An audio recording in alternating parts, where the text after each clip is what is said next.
Our next session is titled Black Representation Matters, Advancing Science for Better Health Outcomes. And this session is sponsored by Janssen. We are going to talk about the importance of clinical trial participation. Now, I know it's going to be framed, but our presenters are going to really be able to break it down. The lack of Black participation in clinical trials is a public health issue. Let me say it again. It is a public health issue. And historically, you know, we don't go for that, right? If there's something and we're being excluded and we have a right to it, we do not stand for that.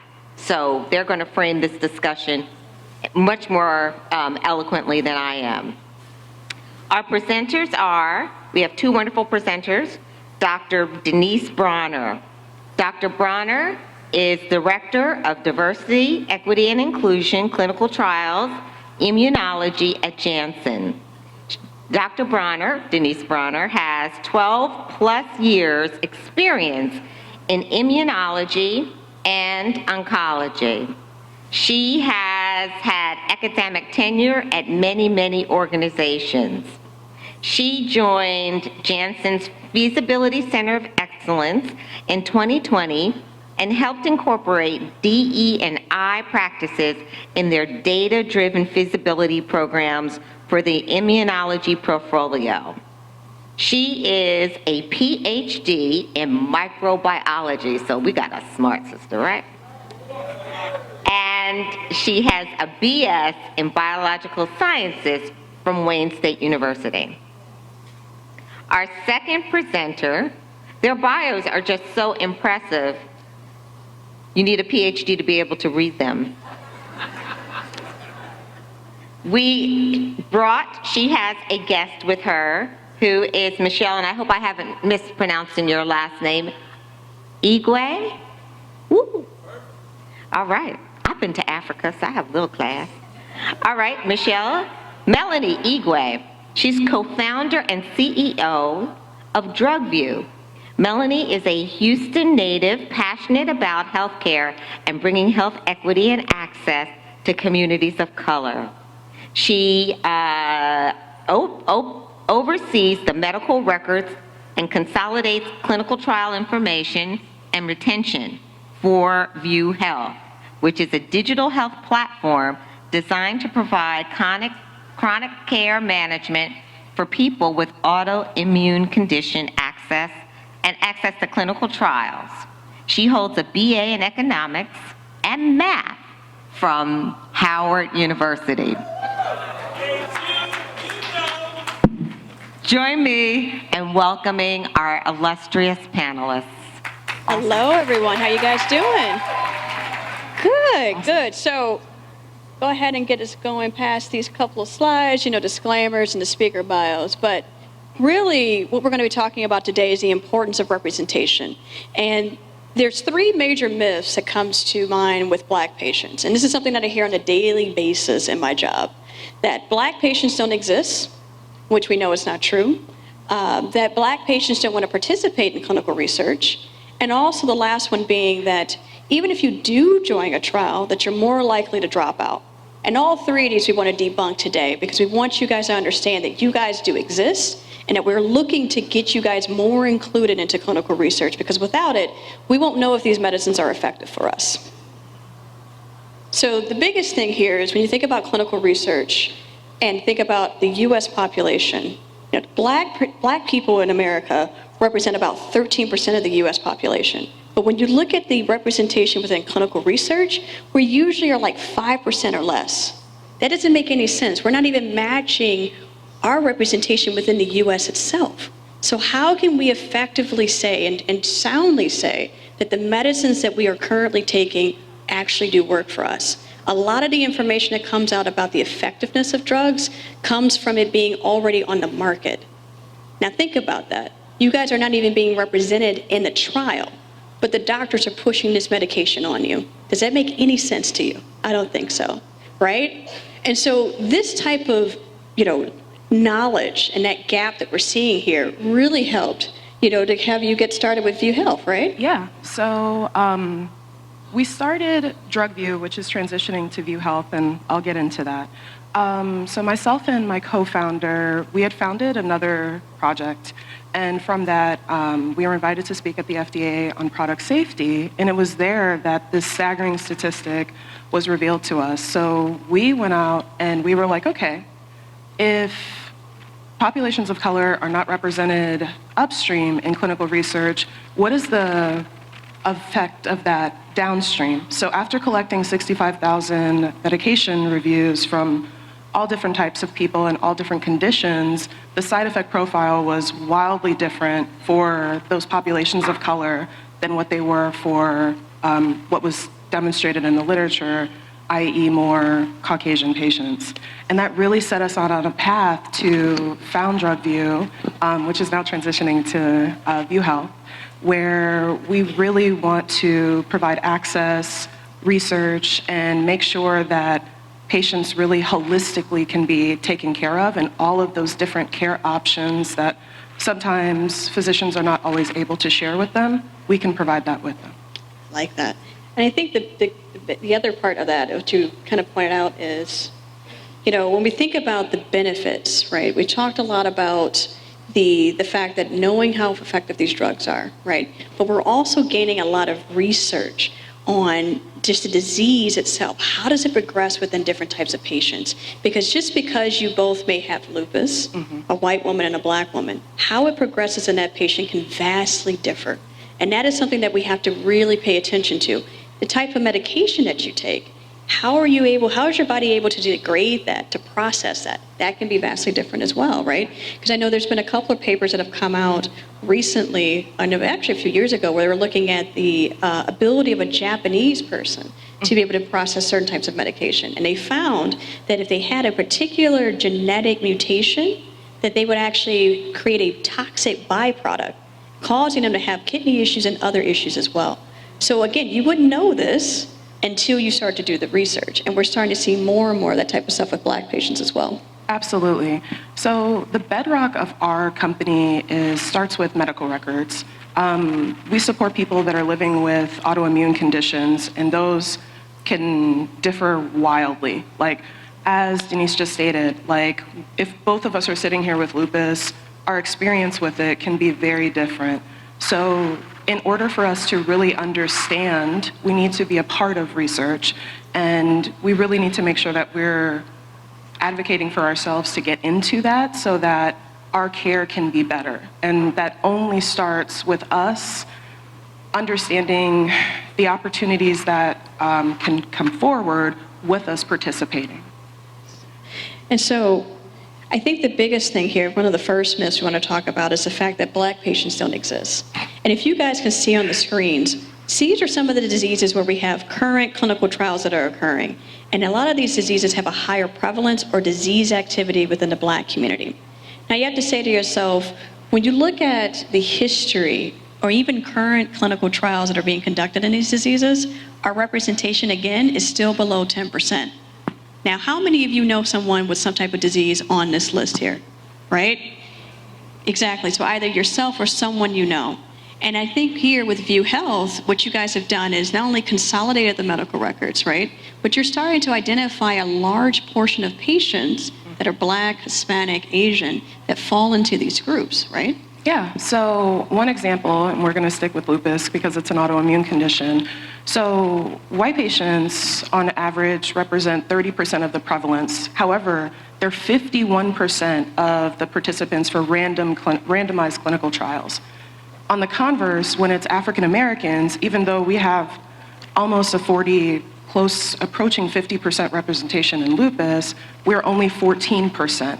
So that means all of the knowledge, all of the data that can be captured with, one, understanding how lupus is affecting us, we're missing out on, and ultimately the medications and the investigational therapies that are getting tried on when someone that is living with lupus that might be African American or Latino takes that drug, it's a black box effectively. And it's not even that the physician is trying to mal-prescribe, it's more of there's just a complete lack of data and research that's being conducted for us to have a holistic picture on what to do with respect to that patient. And I find it very interesting because when you look at or hear doctors talk about some of these diseases, they say, oh, it's a very white person dominating disease. But you go home and you're like, no, I know other people who are suffering from this. And they make this assumption that you do not have that disease. So many people are going to the doctors, and we've had this message said many times today. Make sure you go talk to your doctor. But how many times have you guys gone to the doctor to explain a pain or some type of thing that you're experiencing and the doctor wrote you off? That happens a lot, right? I have that happening with my father when he's going through his multiple myeloma. And now they were having problems with understanding what are some of those issues that he can have with his treatment. But again, they're being very dismissive. So even if you're empowering yourself with the knowledge, we still are dealing with physicians that are being a bit of a roadblock, right, a barrier for this, right? Right. And to even add to that, so on our platform, we have nearly 40,000 patients. And our representation for lupus is very high. In fact, for African American patients, it's almost 52%. So granted, that's a smaller sample size of the million-plus people that are diagnosed with lupus in this country. However, it's indicative that there's a lot more people that are living with this condition than maybe physicians think. Yes, and this is something that they'll put in out there too, that if you don't exist, then we don't have to go and look for you. Or even if you do exist, it's a very small number. And so this is how they try to justify not having the representation there in the trials.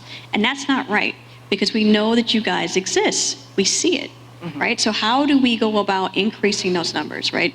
And we've heard a few things earlier today talking about educating, raising awareness, going out into the communities, but we have to do more than that, right? You have to really be able to show that you're building an enduring alliance with the people in those communities. Because a lot of times we have companies come into communities, they set up shop, they get what they need, and they bounce. And we don't want that, right? Yeah. So how do we hold sponsors and biotech companies, right, accountable? And I think that what View Health has done is not only have they introduced patients to, an easier way of consolidating their medical records, but they're also helping you to identify what clinical trials are available for you. Ooh, and it's been bouncing around. Yeah. So the second myth, really, the idea that, we now know, everybody knows that patients exist, but then they say, well, Black people are not interested. They're making assumptions about you, right? And they'll always go with the very first one. Well, they just mistrust us, right? And everybody knows of the medical atrocities that have happened. But the biggest thing is what are we doing to change that narrative?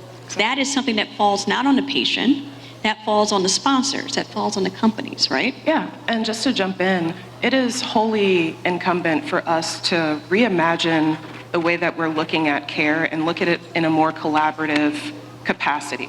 Yes. One, because once you're able to do that and once you're building these inroads, you understand that some of the myths that you are believing in, they're just lacking in any kind of real, in reality. Yeah. One, I can say this. So of the patients that we've recruited to date, 45% of them have been diverse, and of that 45%, 50% of them are African American. And the change that we had was, one, when patients come onto our platform, they are introduced to what a clinical trial is. Nobody's going to engage in something if they don't know, first and foremost. The second thing is, one, we have something, Trial Navigators, Study Buddies, where I like to call it digital hand-holding, where you're able to essentially be matched to someone throughout the life cycle of when you're matched to a trial, so that those questions that you may have, those concerns, and frankly, those fears that you may have can be addressed with that individual, and you build that rapport and ultimately really build trust so that as you're going through the process of learning about a study, getting scheduled for screening, signing the ICF, and even going throughout the study, there's always someone there with you that you trust and is always looking out for you. And that's really what we're doing. And I have to say, having that trial buddy with you is important, because that is a person that's going to help you to understand what you're experiencing. Is it right?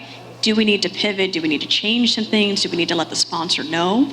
But I think the other thing too that I think that you pointed out is that when you guys have all these patients in your database, you're actually matching them based off of their medical records and their lifestyle considerations, right, to a study. Yeah. So I started this off with saying that the medical records are kind of the bedrock of our organization because they present a clinical picture. But a clinical picture is not the only picture of who someone is. Like, someone is only in a clinical space for maybe an hour out of maybe a couple of months out of the year. There's all of this other life that is happening with this patient. And for us, having those records to be able to qualify patients is great, but even more importantly, understanding what are your barriers to retention, why, what is happening within your life, and ultimately, if you do decide to go forward with a study, how are you being treated at the site, and making sure that those PIs, whether they're culturally fluent or not, we can figure out how to make corrective action so that they can be. So that is a big thing for us, and we just feel that in order to be impactful, we have to have trust with people. But more importantly, your concerns need to roll up to someone so that adjustments can be made, not just for you, but for other individuals that look like you in the future. And that's where I think it falls back on the sponsor, in a sense that you're bringing up concerns that the patient has had by having their interaction at the site. And it's up to us as a sponsor to figure out what do we need to do to correct this. And this is what we do at Janssen. What we like to do is, one, build up patient voice, where we have patients that come in as a focus group and provide information about their healthcare journey, as well as what has been their experience in clinical trials, and help us identify what key pieces of a trial do we really need to have to make people want to be more willing to participate.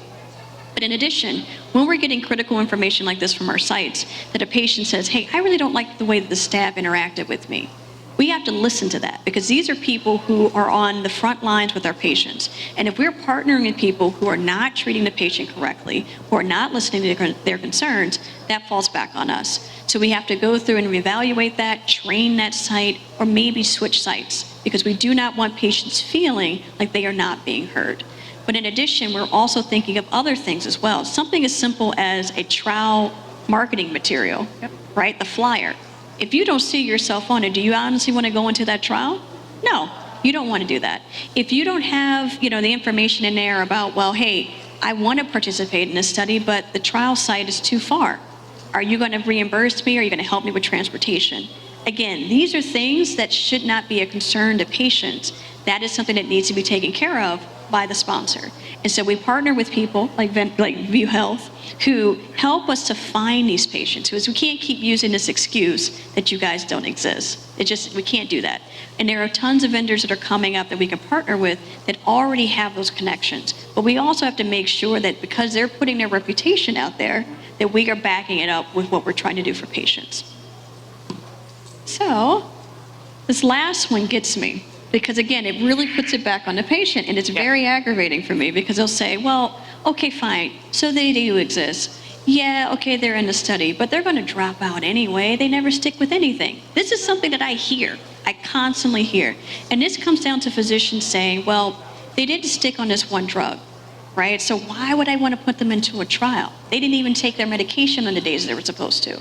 Well, you have to ask yourself, well, why is that? Right? Why didn't the patient do that? Was it because it wasn't giving them the quality of life that they wanted? Was it because they couldn't get the medication? Was it because their insurance was having issues, right?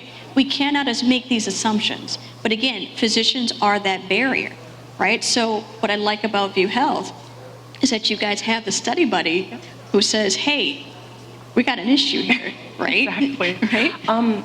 Just to touch on that, so a big thing for us is health literacy and health education. And for us, in order for you to be able to have those impactful conversations with your physician, you have to be equipped with the information, point blank in the period. So what we do is that any sponsor that we've contracted with, we provide the IRB patient-facing material to those patients so that they can spark that dialogue with their physician that's managing their care. Because we see this as just going further than the clinical trial. We want to make sure that we have patients that are adept about their condition, adept about their options and ultimately really are able to know more about their health so that they can really have either enhanced conversations or better relationships with their physician, or sometimes challenge their physician to even provide better care to them. So. I think that's the thing too. It's like when we think about where some of these clinical studies are being held, you have to say to yourself, well, where are they at? Are they at the larger academic institutions? Are they at the larger hospitals? But a lot of patients aren't going there. If you think about UCLA, right? The school is top in the nation, but where is it at? How is the parking? The traffic is atrocious in LA, right? So how are you going to be able to get there every time for, an oncology visit or a cardiology visit, right? So this is where sponsors have to say, can we partner with different types of sites? This is when we start to go into private practices. We start to go into the smaller community hospitals. But again, you're going into the community, but you can't just go in there without first introducing yourself, right? It's like going to someone's house. You're like, who are you? What are you doing, right? So you can't just go in there. You have to make yourself known why you're doing this, how are you doing this, and what is the person going to get out of it? And this is why I think what you guys have at View Health is beautiful, because not only have you guys matched patients with trials, but the other part that I think is the support groups that you guys have as well for patients, regardless if they're in a trial or not. Absolutely. One, I also want to just kind of thread the needle back to Black patients don't stay in trials. That is a complete myth, because our retention figures have been quite high. But I also think that is a result of investment. And even greater, and circling back to the community aspect of it, when people feel that you have invested in them, they will trust you. And that is the biggest thing that we've learned from our community engagement, whether it's with organizations or internally where we have support groups that are either autoimmune agnostic or they are disease specific support groups. If people feel supported, if people feel that you're going to invest in them, people will know that you have their best interest at heart, and as a result, really kind of demonstrate the behavior that you're trying to show to them that this is good for their health. And I think you pointed out something really good too, because I've seen in a few trials, when you look at the dropout rates across different races and ethnicities, Blacks and Hispanics actually have the lowest dropout rates. Yeah, they do. But they're saying that you wouldn't stay in the trial, right? It's like, here's the thing, you're providing an opportunity for patients to get care. This is what clinical research should be seen as an extra branch of care. I understand the hesitancy because it's something they're investigating or testing. But again, this is another option for you, especially if there are no therapies that are on the market, or the therapies that you have tried just do not work. So what else is there for you to do? You don't want to sit there and suffer, right? So you have the opportunity to being able to go and see what trials are out there for you. But again, having that conversation with your doctor, right, depends on, is your doctor going to listen to you? Are they going to point you in the right direction? And this is part of the reason why, when you think about what are some resources that are out there for you, View Health has really built up a strong community for patients to be able to learn this type of information. You get your medical records consolidated, but at the same time, you find other people like you, and they can match you to trials. But my own company, Janssen, has created a website called Research Includes Me to help educate and empower you all on what clinical trials are, what to expect, what questions you can ask to your doctor. But again, this is where you can only empower a patient so much. The system itself has to change. And this is why at my company, we've really been focused on where are we conducting the studies, how are we building out these studies, because the other piece too is eligibility criteria. Right. Right? And so you may say to yourself, okay, fine, I'm interested in joining, but am I eligible for the study? And some of these criteria really can limit if you can join. I've had a few of you come up to the table today and tell me, well, I'm past the age of being able to participate, right? You go age, there's weight, BMI, which we all have heard, right? There's also the idea about kidney function, hypertension or high blood pressure. And how many of us know someone who has high blood pressure, right? Exactly. So these are things that can limit you from being able to participate, right? And this is sad when you think about that. It is. But I guess ending on a high note, I'd be remiss if I didn't shout out Janssen. I think when there are organizations that, there can be a lot of talk, but working with Janssen to date, their energy, their intentionality has been incredible. And I really hope that our company, as well as yours, and all of the other companies that are in this space can really be value additive to not just the people that are in this room, but like so many more, so that we can really get the care and therapies that, frankly, we deserve. And I think the other thing too is, with that is, when we think about representation, it's very focused on patients. But like Wendy said earlier, we need to have more representation in pharma. But I also would like to pull in with the vendors, right, with biotech. And this is why seeing people like us who are actually on this side, who understand what these patients are going through, can actually help to revitalize what our trials look like. Love it. So with that, I think we can go on to our thank you slide here.